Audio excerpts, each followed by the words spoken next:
Thank you, Mr. Speaker. My question is to the Minister of Revenue and asks, how many parents have lost access to the in-work tax credit in the past year because they have lost their jobs or no longer work enough hours to qualify? The Honourable Peter Dunne. Mr. Speaker, the member should not be surprised that my answer is exactly the same as I gave to her in written question 8951 barely 3 weeks ago. Namely, Inland Revenue does not specifically record why a recipient does not receive a particular component of Working for Families tax credits.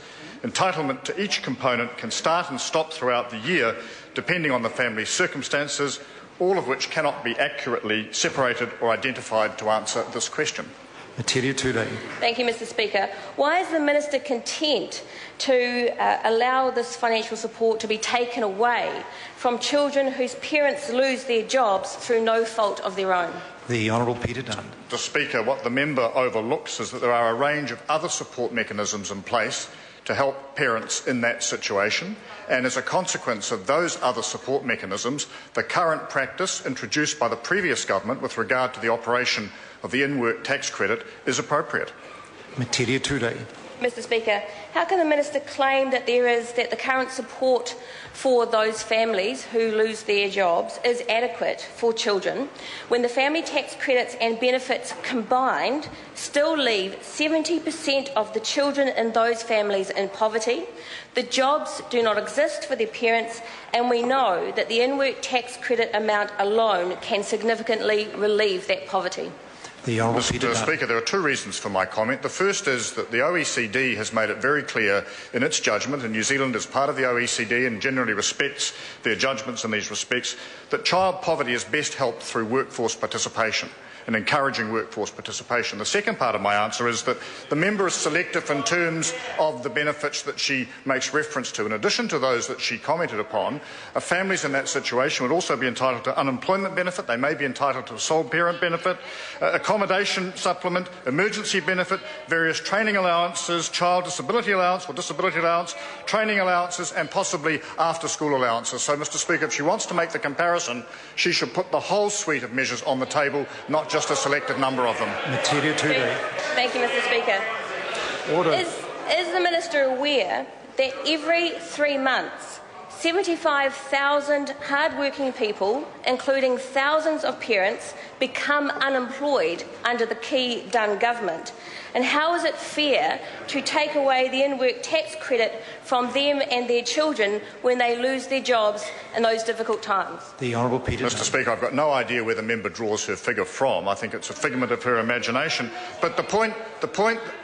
Well, the member says from my own ministry. In my original answer, I made it very clear that because of the nature of the way in which these interactions occur, it's impossible to identify the numbers involved. The member seems to deny that. But the point that I was making in my original supplementary answer, and I'll make it again, is that the member is being very selective. She's drawing on a range of issues only. There are a number of mechanisms available to help families in that situation, and the member should put all of those on the table when considering this question. Thank you, Mr. Speaker.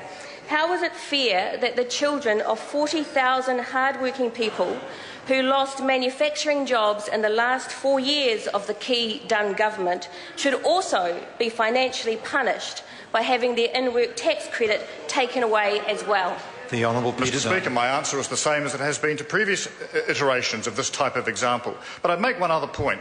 What the member's legislation proposes is creating a disincentive for low-income working families to remain in employment. And one of the whole reasons why the Working for Families in-work tax credit was introduced in the first place was to actually make it more palatable and more attractive for those low-income families to be in employment. The member wants to actually turn that on its head and make more people reliant on the system as beneficiaries rather than do what every other country does and seek to encourage them into paid employment. Thank you, Mr. Speaker. If the Minister is so worried about incentivising people who work, why does he then deny the tax credit to up to 40% of sole parent beneficiaries who are in part-time work, whose children are very likely to suffer the worst effects of long-term poverty? The Honourable Peter Dunne. Mr. Speaker, I should point out to the member that there are a number of other tax credit mechanisms available to help families in the type of situation she refers to. The family tax credit, for instance, the minimum family tax credit, the parental tax credit. When you add all of those things together, and they are regularly adjusted for inflation, they provide a substantial uplift for families in that situation. They also ensure that low-income working families are recognised for their efforts and, as a consequence, encouraged and incentivised to remain in employment. Metiria Turei. Point of order, sir. Oh, point of order, Metiria Turei. My question was not about other kinds of tax credits. It was an explicit question about working people who are denied the in-work tax credit, and I don't believe the Minister answered that question properly. But if I recollect correctly, the member started a question with, given the Minister's such and such, how can it be fair? Or how does he believe it's fair for something? And the Minister answered how he believed it was fair because these people have other things available to them. Metiria Turei. Thank you, Mr. Speaker. Supplementary question. Why did the Minister dismiss my compromise to him to extend the in-work tax credit for 6 months to those who lose their jobs, a compromise that would relieve some of the worst financial stress for children and for families at a very difficult and insecure time when their parents lose their work? The Honourable Peter Mr. Dunne. Speaker, 2 reasons. Firstly, the point I made earlier about employment and encouraging people into workforce participation. And secondly, again consistent with OECD strategy, employing policies that make work pay. What the member's bill does is create a disincentive for people at that low-income margin to be in full-time employment. I think that's wrong. Metiria Turei.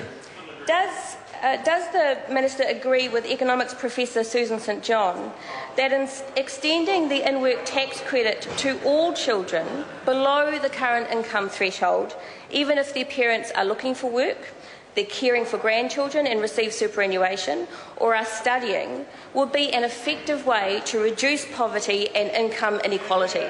The Honourable Peter Dunne. Speaker, I seldom agree with Professor St John. Metiria Turei. Supplementary question. Order. I've called Metiria Turei. Thank you, Mr. Speaker.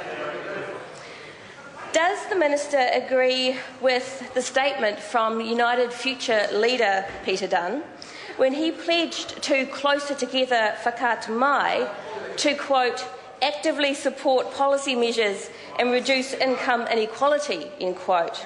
And if so, why will he not support my bill to at least select committee, which is just such a measure he pledged to support? The Honourable Peter Dunne. Mr. Speaker, I do agree with that statement, and the fact that as Minister of Revenue over the last 7 years under both governments, I've been part of seeing the biggest shifts in personal tax rate reductions for the bottom 2 income steps is proof of the point that I make. Now, the member says that doesn't relieve poverty. What that interjection proves is that this is a highly subjective rather than objective argument.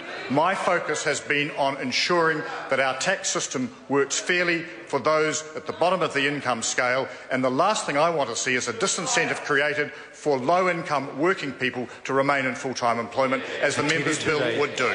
Speaker.